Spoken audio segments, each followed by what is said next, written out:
Welcome everyone to the Friday afternoon series of Prodependent. If you haven't already paid attention to what prodependence is, we've got lots of information on that, including Dr. Rob did a podcast on it and he wrote multiple books. But we do everything, our work from a prodependent lens. And Debbie is so good at helping navigate this space, particularly for betrayed partners. But wealth of information. What do you have for us today, Debbie?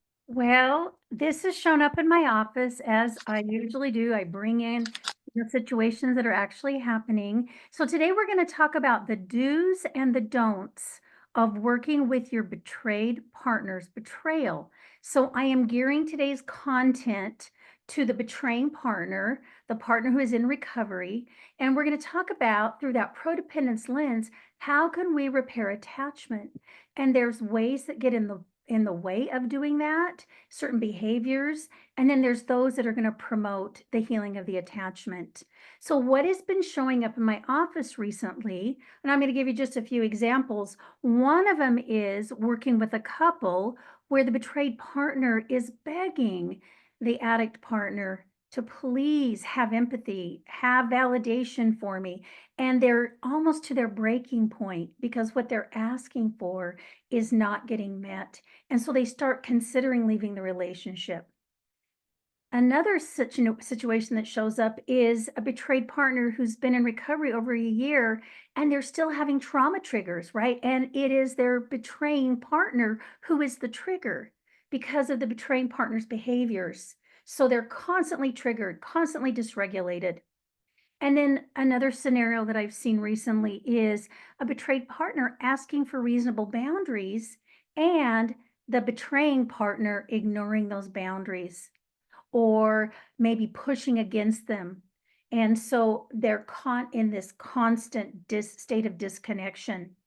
So what I typically see happening is a certain dynamic.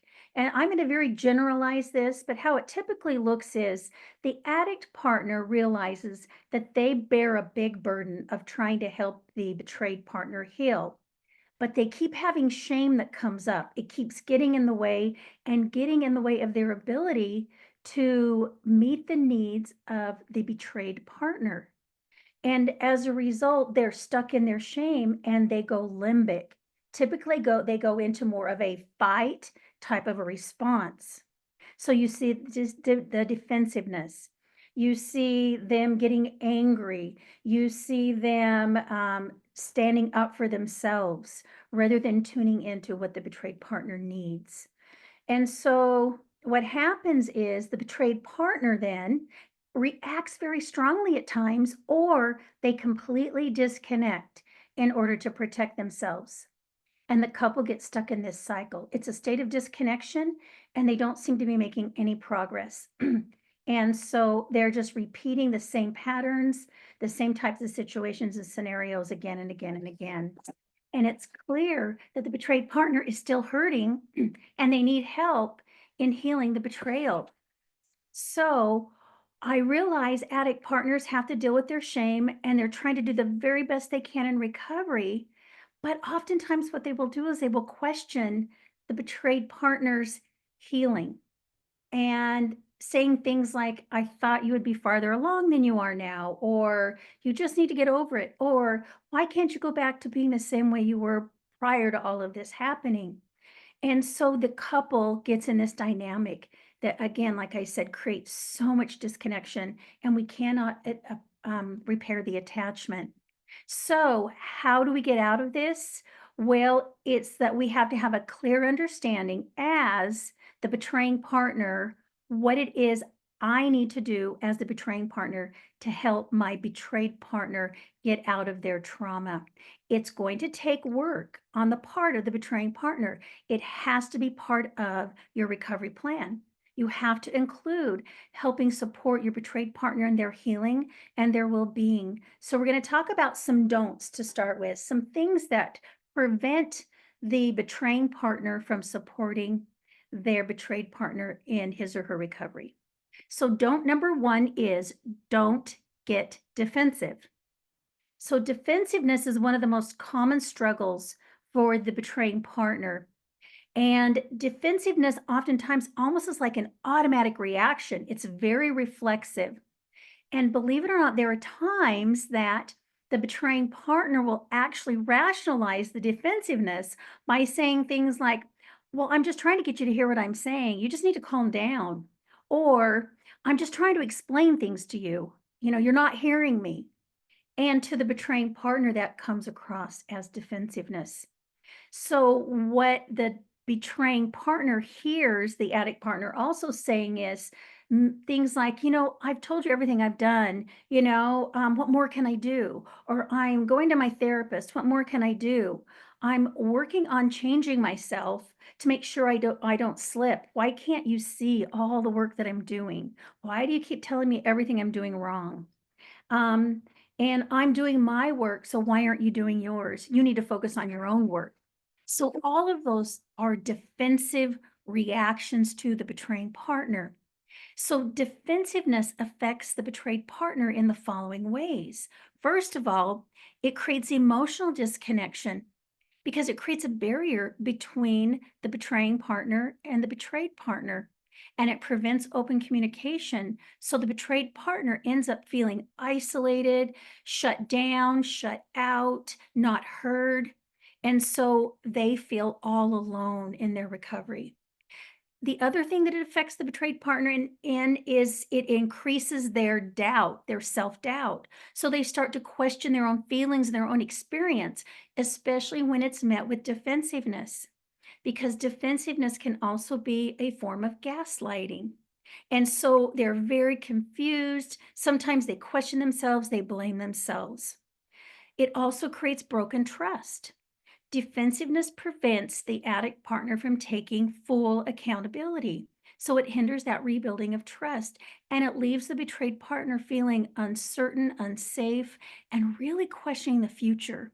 Gosh, if he can't stop being defensive, is this ever going to get better? If he's not going to be able to see what he's doing and take accountability, this relationship is not going to work. We also have escalated conflict. That's another way defensiveness affects the betrayed partner. So, defensiveness triggers arguments, it escalates tensions. And so, the betrayed partner oftentimes feels unheard, invalidated, and emotionally drained because of the conflict. And then, lastly, it prevents healing from actually happening. So the healing process is delayed when the addict's defensiveness avoids addressing the root issue. So we're caught up in the stories and in that dynamic, and we're not getting to the real root of it and getting to that healing part of it. So it also prevents the couple in having real open, honest discussions and dialogue around the healing process for both of them. So it prevents recovery from moving forward, and it also prevents repair from taking place to the attachment. So don't number 2 is do not minimize. So part of defensiveness can also include minimization. So I'm going to minimize. So an addict partner may do this intentionally, but oftentimes I see they do it to try to minimize the hurt that the betrayed spouse is feeling. So they might say things like, well, not seeing my therapist this week isn't that big of a deal. It really isn't. I'm still doing my recovery work. Or, gosh, why are you making such a big deal out of me not taking the trash out? Right? I said I'd take it out. That is minimizing something that's very important to the betrayed partner. So the effect that it has, this minimization on the betrayed partner is, first of all, it invalidates the feelings of the betrayed partner. So their emotions and the trauma that they're experiencing is often dismissed. So that leads them to feeling really misunderstood and unsupported. And it is telling the betrayed partner that you, the betraying partner, don't understand their pain. It also tells the betrayed partner that you, as the betraying partner, hasn't fully accepted the gravity and the impact of their acting out on the behaviors and how it's affected the betrayed partner. And it indicates to the betrayed partner that it could happen again. So they start questioning, really what's happening, and they lose touch even with their intuition. Another way that minimization affects the betrayed partner is it prolongs their emotional pain. So it delays their healing. And when things are minimized, they often do a couple of things. They could have a trauma trigger. So I'm going to go into a limbic response. So my brain goes offline. So now I'm struggling with getting regulated. I may shut down and not feel anything, or I may be in anger and overreacting. And it takes a while for my system to regulate. The other way that it affects them as far as emotional pain is that they're very stuck in confusion.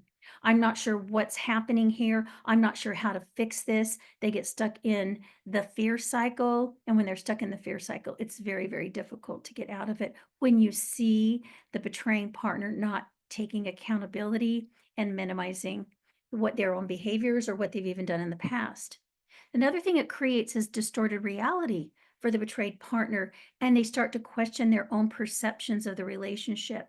So when you have a betraying partner minimizing things, then you start to question as the betrayed partner, gosh, did I really see that wrong? Am I really making something big out of this? And so you start to question, I've mentioned this several times already, your own intuition, what your gut is telling you. And oftentimes it ends up that the betrayed partner kind of blames themselves and they turn on themselves in that situation. So not only are they having a difficult time trusting the betraying partner, but they're also having a hard time trusting themselves, the betrayed partner. Another thing that it creates is increased anxiety and hypervigilance. So oftentimes betrayed partners get triggered when things are minimized. So now they're constantly on high alert and worrying about all the possibilities of a relapse, of hidden behaviors. And so you see the betrayed partners going into more of the safety seeking behaviors we talk about in codependence, which is I'm going to go start doing certain kinds of behaviors to make sure that this relationship is safe and it feels secure and I can move towards you, the betraying partner. And oftentimes they get into behaviors that are less than healthy. In fact, they're unhealthy. And again, those behaviors can lead to more disconnection in the relationship.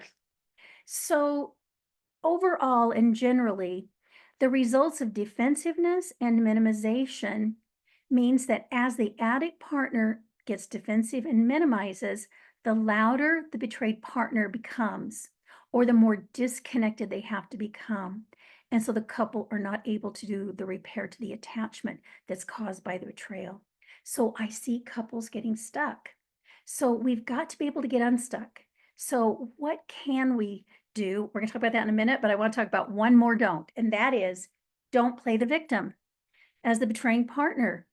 It's easy to give in to self-pity in the moments, when your spouse needs comfort and they're telling you all the things that they're triggered by and all their worries and concerns, but this dynamic stops the process of healing for the betrayed partner.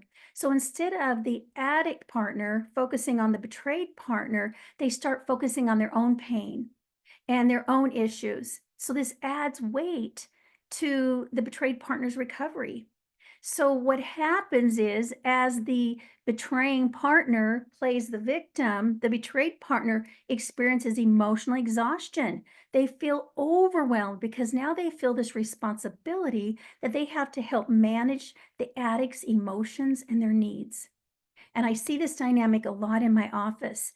And that is where the betraying partners, the addict partner, is wanting the betrayed partner to help them emotionally regulate. And that's so difficult when your betrayal is still fresh and raw and you're still experiencing trauma triggers. It also makes the betrayed partner feel unseen, unrecognized, unimportant, and their healing takes back burner. So it really invalidates the betrayed partner's pain in the process. It also manipulates the betrayed partner's empathy. So when the addict acts like they're a victim, right? Then they are expecting the betrayed partner to come in with compassion, and it creates an imbalance because it's the reverse is what should happen, and that is that the betraying partner needs to be the one that's showing the empathy for the betrayed partner. So what happens in this dynamic is that the betrayed partner feels pressured to support the addict partner instead of prioritizing their own healing. In addition, there's delayed accountability because unless the addict partner really recognizes and steps out of being a victim. And then what's happening is they're deflecting their responsibilities and they're minimizing their actions. So it leaves the betrayed partner feeling really stuck in hurt and in fear when they see this going on. So, what do we do about it? Let's talk about the do's. So, I'm going to give you some specific ideas on how we can get out of this dynamic. The first one is you've got to learn to show empathy. So, do number one is show empathy. This needs to be part of the recovery for the betraying partner. It needs to be a recovery goal because empathy is the key to either making or breaking the relationship, or healing the relationship, or the relationship ending. It is that important. And you've got to keep in mind that empathy is a skill set. It can start out very simple. You're going to make a lot of mistakes. But what I find with betrayed partners is it's the effort that matters so many times. It's that rather than getting defensive, minimizing, playing the victim, instead, you're trying to turn and trying to address what the betrayed partner might be feeling, then that effort is noticed and seen. So what that means is you're going to maybe not get empathy right the first few times, but you're going to show your partner by learning about it, reading about it, going to therapy and working with your therapist about it, that you're going to start building empathy skills that you're going to proactively start to use. And it shows your betrayed partner that you are trying. And so, if you're getting into that victim mode, you need to not turn to the betrayed partner. You need to go in and talk to your therapist, to your pastor, to a friend, but you don't selfishly force your betrayed spouse to be concerned about your hurt as the betrayer. So, it's very, very important that the focus is on tuning into the feelings and the emotions that the betrayed partner is experiencing. And there's so many ways to do it. There's groups out there you can support, there's workbooks you can work on. You can go into couples therapy, and emotionally focused therapy is a great approach with couples on learning how to get to that space of empathy and understanding. So it is something that needs to be done on a consistent basis, knowing you're going to make mistakes, but just then figuring out what you did wrong and trying again. Okay, number two, do demonstrate your remorse. So remorse is about understanding the impact of your betrayal has had on the betrayed partner. So showing remorse is not the same as admitting guilt. So remorse goes beyond cognitive strategies and order. And what that means is it goes beyond, I know what I did wrong. Remorse means I feel and understand and acknowledge the effects that my betrayal has had on my betrayed partner. And authentic remorse is critical for a sincere apology. So that remorse is so important. So when you understand why your betrayal was wrong, then you can admit your guilt. You need to understand the depth that your betrayal has caused, the depth of hurt that your betrayal has caused, and then you can demonstrate remorse. So if you don't understand remorse, then get in to see your therapist, gain an understanding from the therapist, and figure out how you have remorse around the actions that you have done and the impact it's had on the betrayed partner. And then you put this action on repeat because you need to be willing to express remorse again and again and again and again. It is not a one and done. It is something that shows the betrayed partner that you are willing to make it right, which means you have to push aside your shame and you have to really work on that as well so that you can step into this space of understanding how your actions have deeply hurt your betrayed partner. Number three is be selfless. So selflessness means that you're going to be putting your betrayed partner first many, many times in this whole recovery process, in this healing process. That means you're going to validate their emotions, that you're going to put their emotional needs at the forefront at times as you try to heal the relationship between the two of you. That means you're willing to talk about hard things and stay in hard conversations. that you're going to answer the betrayed partner's questions without getting defensive, even if those questions are on repeat. Now, I've had this one come up recently in my office, and when we have a partner that's questioning a lot, couple of things. One of them is we can put boundaries around it and make those questions and contain those questions rather to when we're doing a check-in or for a certain amount of time. And maybe we need to do it daily at first, but the betraying partner has to be very open and honest in sharing that information. Another way to answer the questions is through a formal therapeutic disclosure, and we'll talk a little bit more about that in a minute. You're not safe if you refuse to talk about things. You're not safe if you lie, and you're not safe if you're saying things to your partner, well, I didn't tell you all of that because I knew it would really hurt you. I'm trying to protect your feelings. What you're showing the betrayed partner is that you're not trustworthy. And by sharing information openly and honestly and being selfless, not worrying about yourself, not worrying about how it's going to impact you, but really focusing on the betrayed partner, you're showing them that you care, you support their healing, and it keeps the lines of communication open. Okay.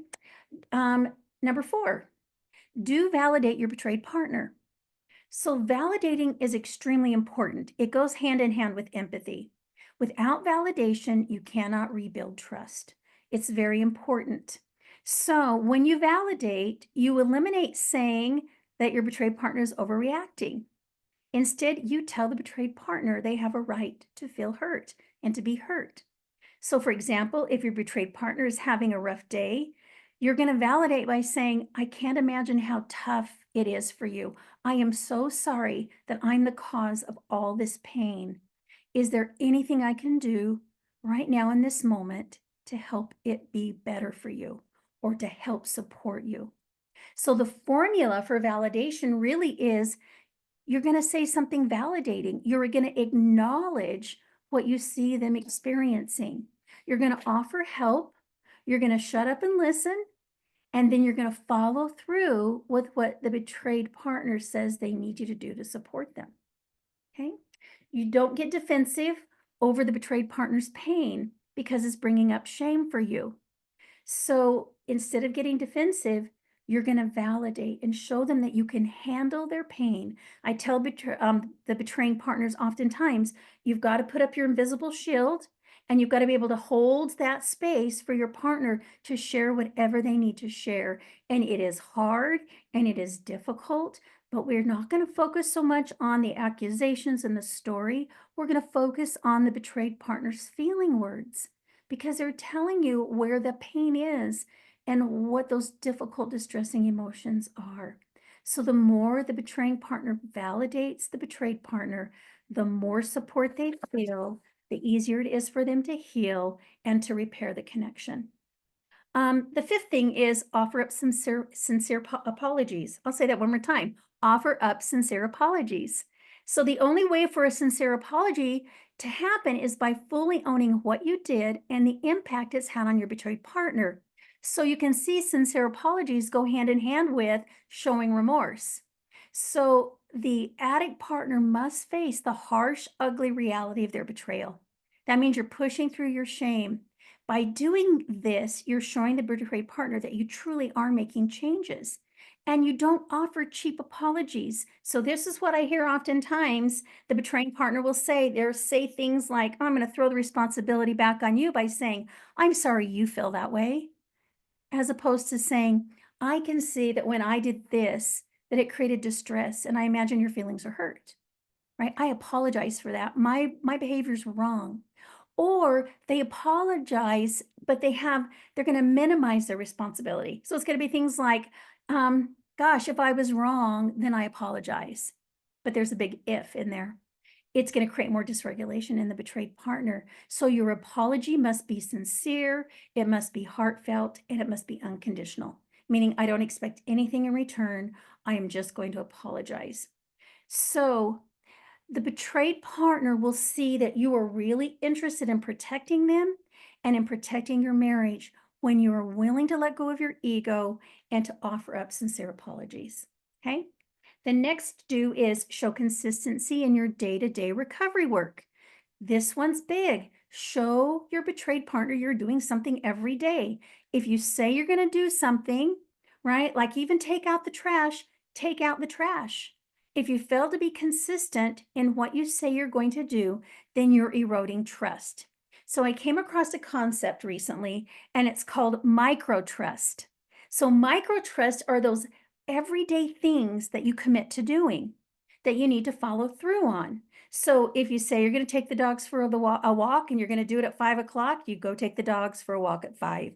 If you're going to be home at a certain time, you're home at a certain time, or you call and let your partner know you're going to be 5 minutes late. All your actions and your words match on every aspect of life. So even if you say you're going to clean the kitchen, you better clean the kitchen in the time frame you've committed to doing. So being consistent in your recovery work, in all the little aspects, is going to give trust rebuilding a huge boost. So think about that concept of micro trust. Okay. Number 7, give your betrayed partner time to heal. Don't push them and rush them. The average time for healing, we've talked about many times, is 3 to 5 years. But here's what happens. If the addict partner lies, if there's more betrayals that happen, if there's more details that they admitted that come forward, then it's almost like we reset the clock back to day one. And so you've got to be aware of that. So the betraying partner must be completely honest. They must give a full disclosure the right way the first time so the partner can really heal. I've literally been part of couples processes where we've had to do 3 disclosures. And by the time you get there, it is so hard to rebuild trust. And it is radically important that you're honest. It is so important. When you make mistakes, you admit your mistakes. So you want to work on sharing your healing and sharing even the mistakes you made. It means so much to the betrayed partner. So if you're having a hard time supporting your betrayed partner in their healing, then work with your therapist. And remember that every lie, every betrayal starts the clock over again. So don't rush them. Don't tell them they need to get over it, but instead give them the time that they need in the space. And oftentimes ask them, what can I do to help support you in your healing? Because the dynamic is often the reverse, where it's the betrayed partner who feels like they need to be supporting the betraying partner. Number 8, commit to your recovery work. So it's like I say to the betraying partners, the addict partners I work with, they need to see you do things like going to work, understanding why. The why is big. Why did you do this? I need you to know, figure out why it happened, what made you do it, why did you do it? Why did you risk everything? You've got to know the details. They need to be seeing you processing, getting your anger out in healthier ways. And they've also got to be able to have the time as a betrayed partner to figure out the reality of everything. So if your betrayed partner sees that you're not working recovery, and by that, I mean, you're not going to 12-step meetings, you're not going to your therapy on a regular basis, they're not seeing you do recovery work, then you are creating this space of where there's a lack of trust and there's an inability to feel safe. Okay. And then the last one is commit to the relationship. Tell your betrayed partner that you're 100% in the relationship, and then show them by, if they say social media is threatening to them and it doesn't feel safe because you were cheating through that, then you get rid of social media. It means that if you cheated at a bar, you don't go to bars. If you had an affair with a coworker, you change jobs. You have to commit to the relationship, which means that your recovery efforts also have to support that. So you must say and do what is best for the relationship, for the relational healing. So do your recovery work without the betrayed partner begging, pleading, and nagging you to do it. Be openly share. Share what you're working on. Like I said, share your mistakes, your insights, your struggles. Actively work on learning the skill sets of empathy and validation, like I talked about. And then schedule couples counseling. You, as the betraying partner, take the initiative, schedule the couples counseling, do it on a routine basis, and go and attend sessions without any resistance. That shows the betrayed partner that you're extremely committed to the repair of the attachment and the relationship.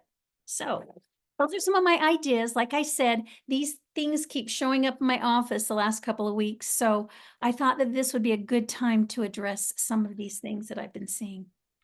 And I took notes. So, and I've got some comments, but I've got some questions for you too. So, I highlighted when you were talking about, oh wait, I gotta start over here.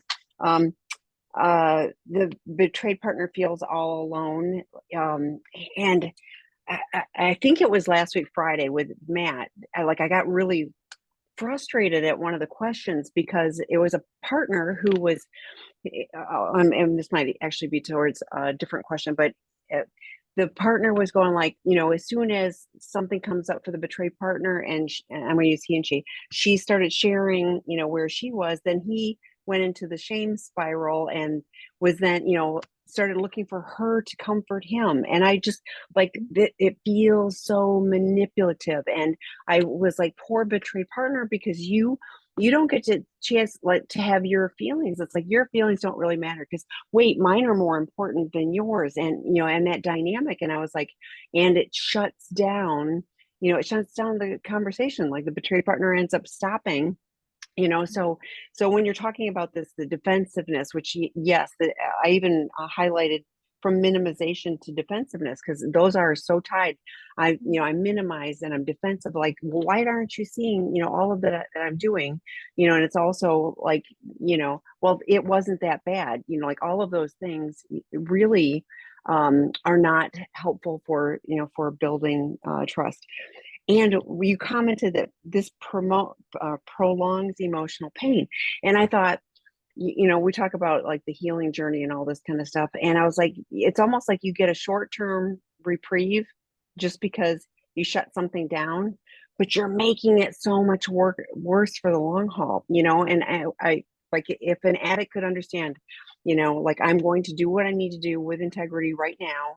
It's not going to feel great. And, it's going to be hard.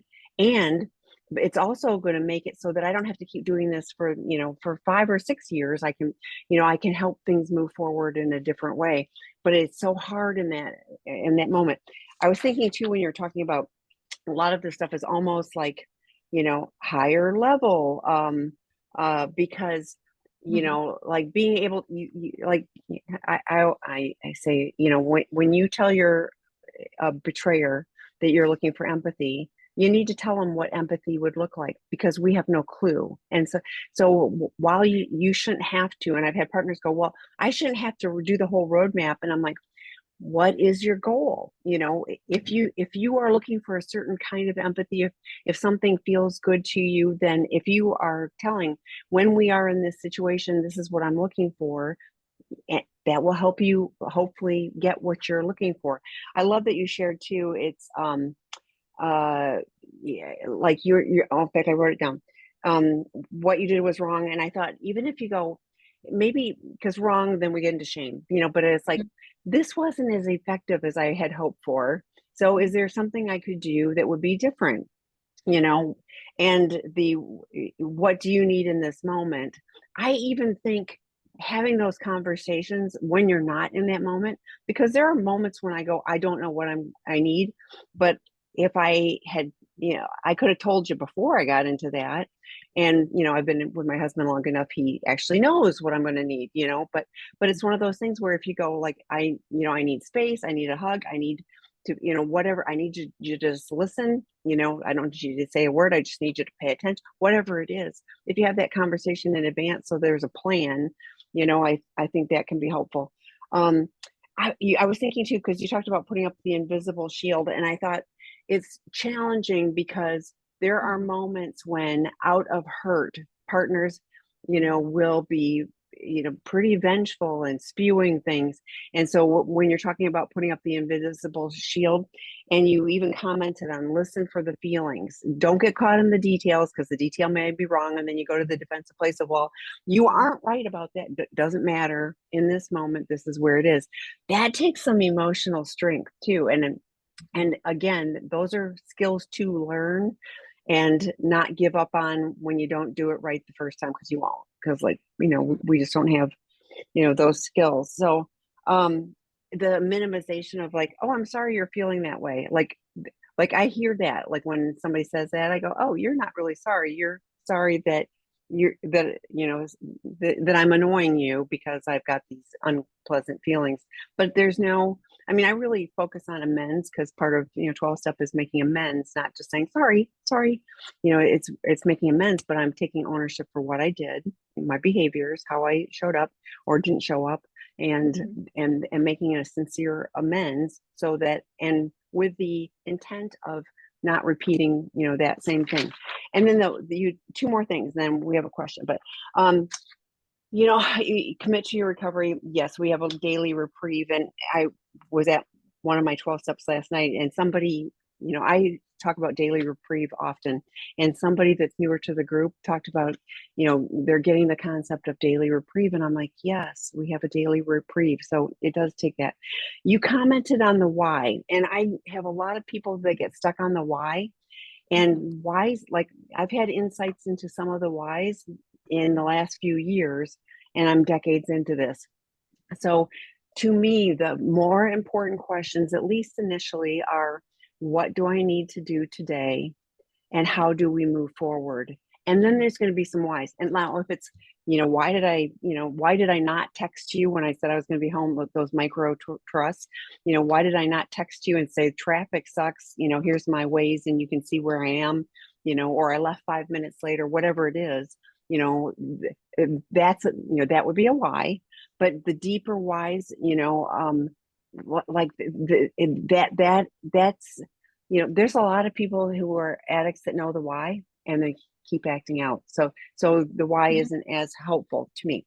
Um, uh, I love that you talked about commit to the relationship and like being we focused.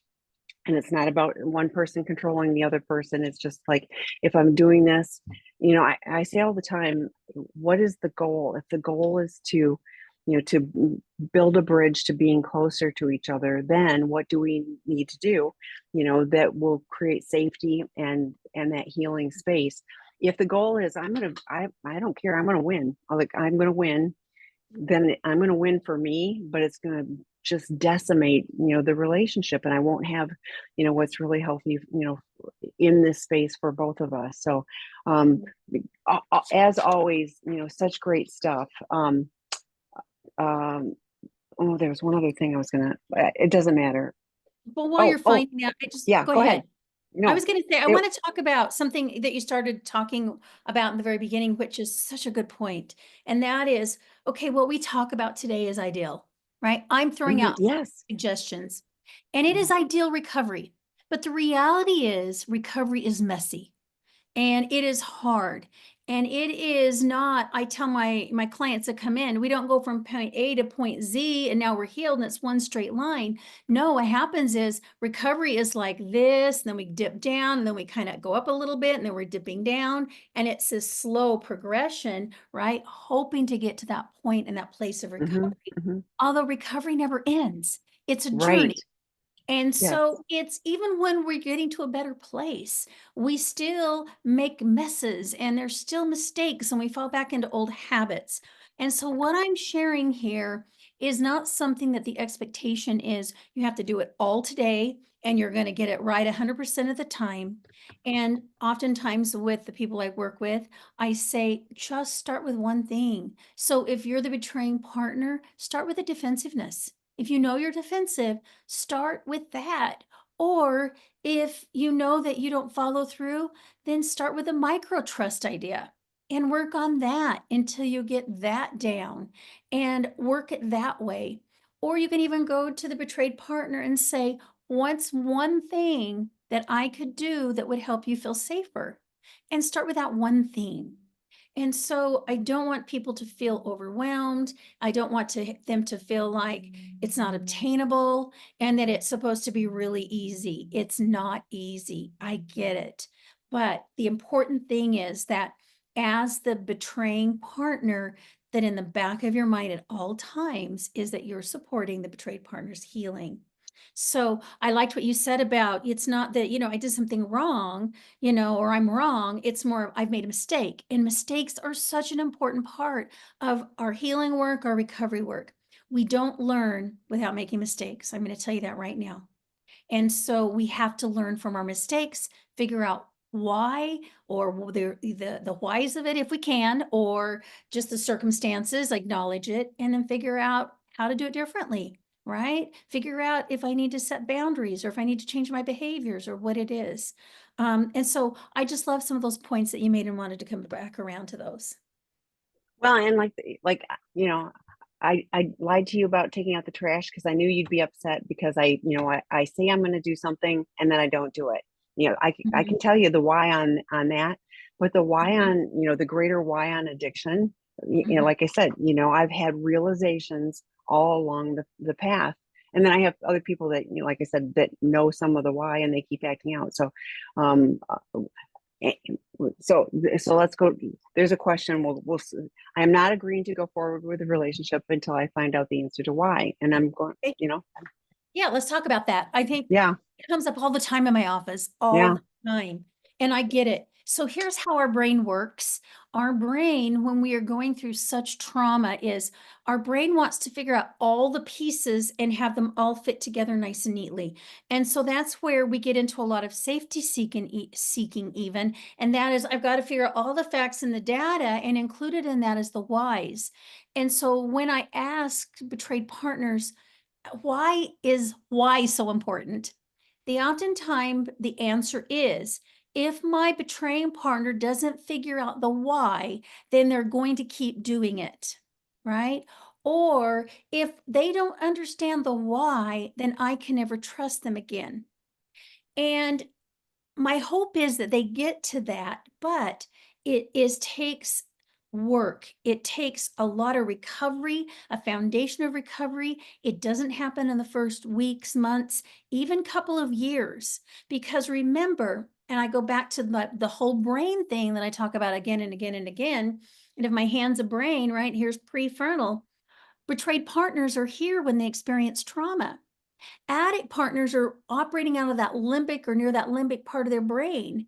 And so that's where they operate from. So when I'm here and I'm experiencing, all of my addictive behaviors and compulsive behaviors, I'm here, I process information differently. And part of recovery is that the addict betraying partners have got to reconnect to here and start to pull forward the data and connect the dots. So that's where they need to have a really good therapist. They need to get to the root of it so they have understanding for themselves. So there's so many components. So, and there's so many reasons why. And hopefully you can get there. And I think it's okay to really get clear on what exactly is it you need them to figure out, right? What are the why parts that you need? So do some journaling on that if you haven't already. Recognize that they're not going to be able to give it to you right away, and that it's a process, and that along the way, as they have insight and they connect the dots, that they share it with you. Because in that way, you're going to feel more secure as a betrayed partner in the fact that they are working that part of their recovery. So that's some of my ideas on what I'm working with the why. And then I also work with the betrayed partners and say, well, what if you never ever figure out the why? So then what are you going to do? Right? Well, is this if it's a deal breaker? And hopefully, when we go through a formal therapeutic disclosure and we're working on the different steps, then some of that information comes forward as well. So those are some of my thoughts on it. Yeah, what you're talking about, I say to partners, you will never understand because your brain doesn't think like ours. You would never do this stuff, so that there's no logical why, like it isn't. I mean, it's just it doesn't make sense to a partner, and I get it now. And I will share this carefully because I don't share stuff that's in meetings. But somebody shared in my meeting today that they had they had some understanding of the deeper whys at 10 years in, and so for a partner, if you're going like, am I willing to hang on for 10 years? Well, and like I said, I have more decades than that, and I had some more insights. That doesn't mean I didn't have pieces of some of the whys, and there goes my doorbell. So Okay. Well, what I'm going to do is I'll come around and I'll talk. I'm going to add a piece to that while you're answering your doorbell.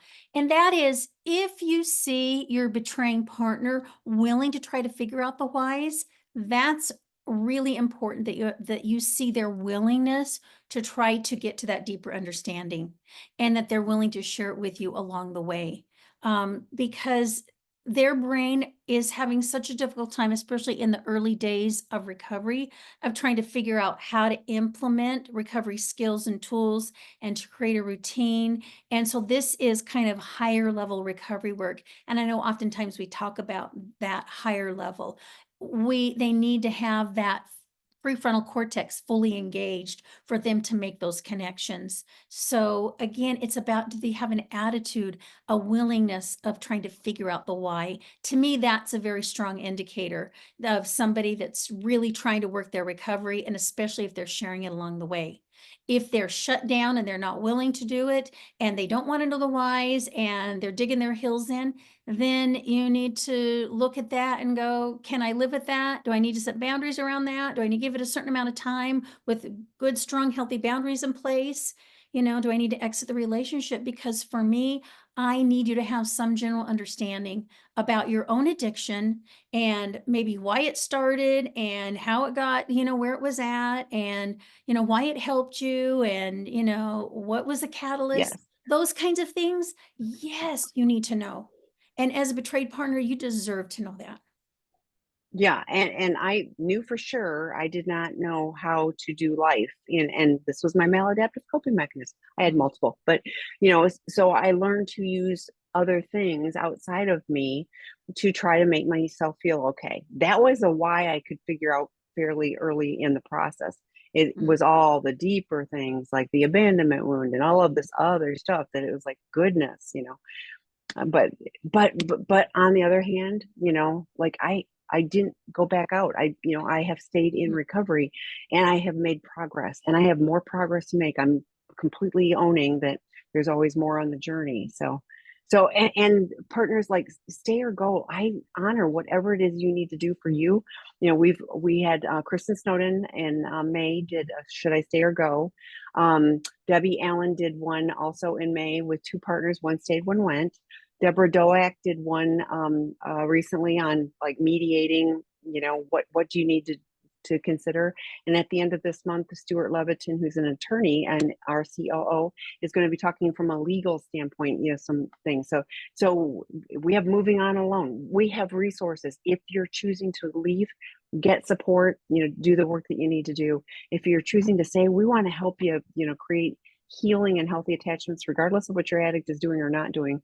We still want you to have the healing. So, okay, back to the first one. How do you heal yourself of not being overreactive and feeling with other people outside of your partner that you feel you're being dismissed or unseen?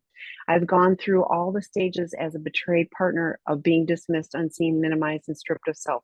Over past 2 years of my healing on my own and separated, I have it accepting and moved to ending 35-year marriage.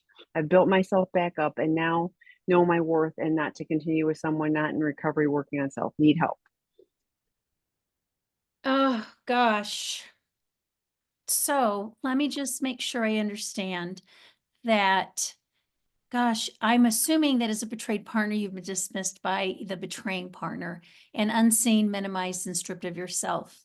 And one of the things I want to say is I really want to acknowledge the hard step you took 2 years ago in healing on your own and deciding that that was the best choice for you.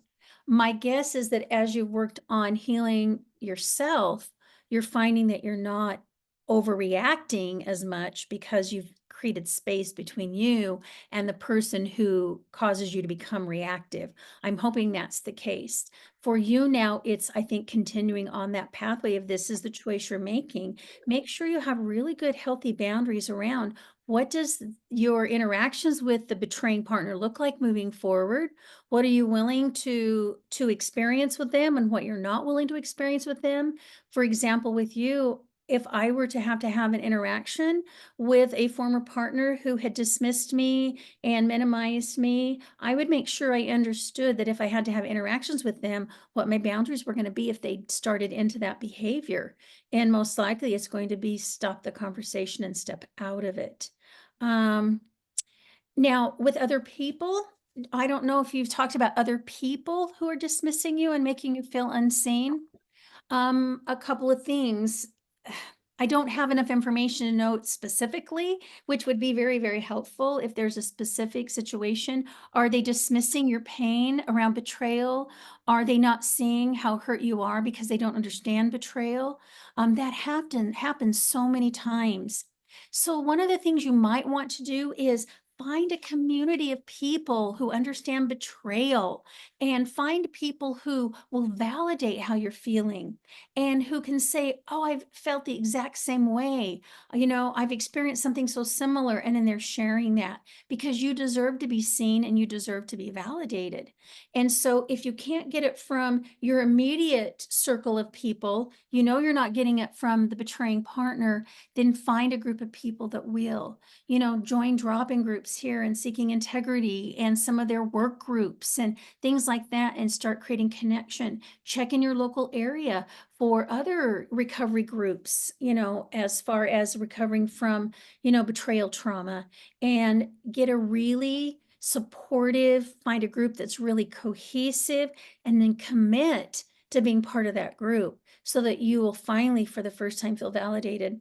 As I work with groups, I think one of the biggest benefits is as you're part of that group, I hear people who feel so all alone and people who they go to for comfort and they get minimized or they get told to get over it or whatever it is, that when they get into a group for the first time, they feel understood, they feel acknowledged, they feel validated, they feel like people are showing them empathy, and we all need that. So get support as you're moving out of the relationship. Join a divorce support group, but make sure you find a good one that really helps you heal. Create connection with other people where you feel validated. So those are some of my thoughts. How about you, Tammy? Well, I think the same person tagged on the feeling of overacting, feeling dismissed, unseen when really not on, any subjects. And I'm going like, and maybe that's true that you are, Okay. overreacting, but maybe um, maybe not. And I was thinking with the first question, like sometimes the family system, like other people will be dismissive, of you. So there could be some more toxicity in other people, even what Debbie was talking about, where some people don't understand betrayal and they like, it's really uncomfortable and they don't want to talk about it. So I'm not 100% sure that you're overreacting. Like I Mhm. kind of wonder if you're kind of finding your intuition back again. Now, I will say that Dr. Eddie Caparucci on Wednesday, his new book for Inner Child of Betrayed Partners is really good. And I thought of this because I thought, I wonder if, he has 10 kids, for betrayed partners. And, there are some things that can be from older stuff that can get poked around. And he did a great job in the book. I got to see it before it came out. Of identifying and sharing some case stories. I wouldn't be surprised if you went, oh, those are some things that are happening, and it would be an opportunity for you to explore that. But I wouldn't necessarily be dismissive of, you know like you may be actually just really in tune with, your, like, I've been dismissed for so long, and I'm, Yeah. like, now I'm not going to be able to tolerate So it. Yeah. So So my recommendation would be if you came into my office and you just gave us another little tidbit of information that your inner yeah. child was dismissed by your mother, it is getting reactivated. Your body has cell memory. It's got trauma from that. Your body remembers, your brain goes limbic. So my recommendation is get in and do some maybe internal family systems parts work. I do that with my clients. I will also process that inner child. So that means we're going to do things like maybe accelerated resolution resolution therapy or EMDR. Narrative therapy works really well on that. So yeah, get to the root of it. I often use the trauma tree with my clients.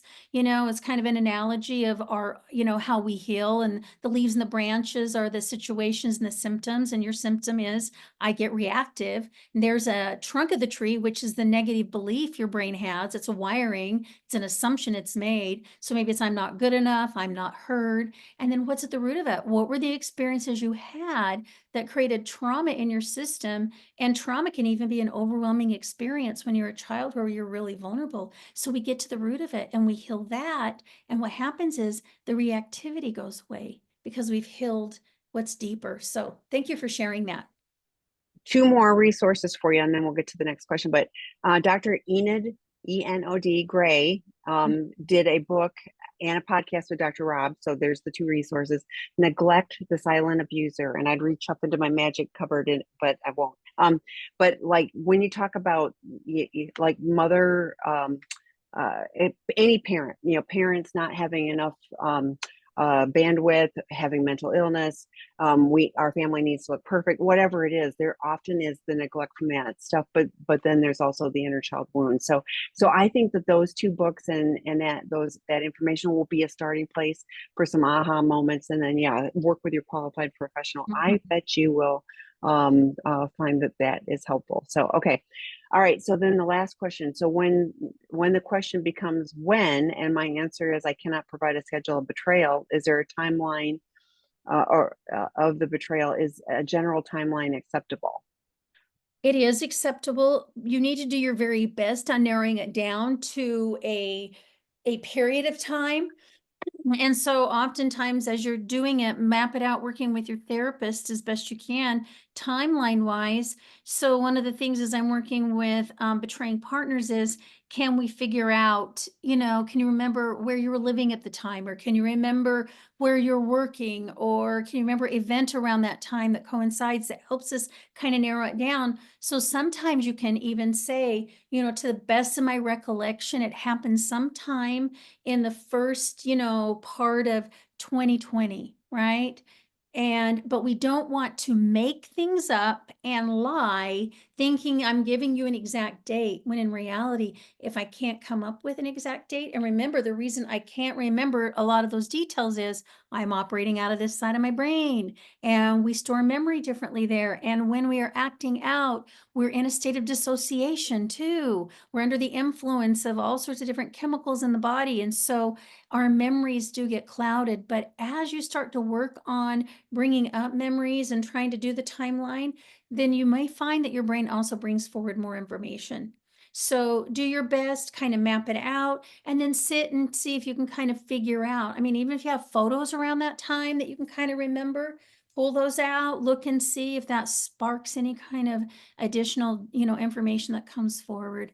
But you've got to just do your very best. And even if you don't know the exact date, then you've got to be very honest and very clear about the exact behavior and make that. Yeah. And well, and the need to dissociate, numb out, escape, typically starts before age 10. Like Debbie just talked about photos. I have looked at photos of younger kids, of people that have become addicts, and I swear you can almost see in their eyes, like there's a pain or a shutdown. It's just different. And and I don't know if I'm making that up, but I swear I can start to see that pain and the need to escape that. So it can start with, it can start with so many different things, and then obviously with addiction it continues to escalate. But Scott, my colleague Scott, has talked about the bubble, of being in the bubble. So like you can have zero recollection of, like, I drove from home to where the sex worker is, or whatever it is. I'm making it up, but and have no recollection and lose complete chunks of time. And that, like, there's chunks of time when I was in my acting, I will never get those memories back, for and it is what it is. I've lost years, and I can't get it back, and I accept that. And I just know that it wasn't good, and have worked really hard at being a person of integrity from there. So but I think, like Debbie said too, the more you're working with your qualified therapist and doing, timelines, you're working with other people. Like a lot of times, like with our residential treatment program, somebody in a group will say something and it'll go, oh, I forgot about that. So trying to do this on your own and pull out every single, detail.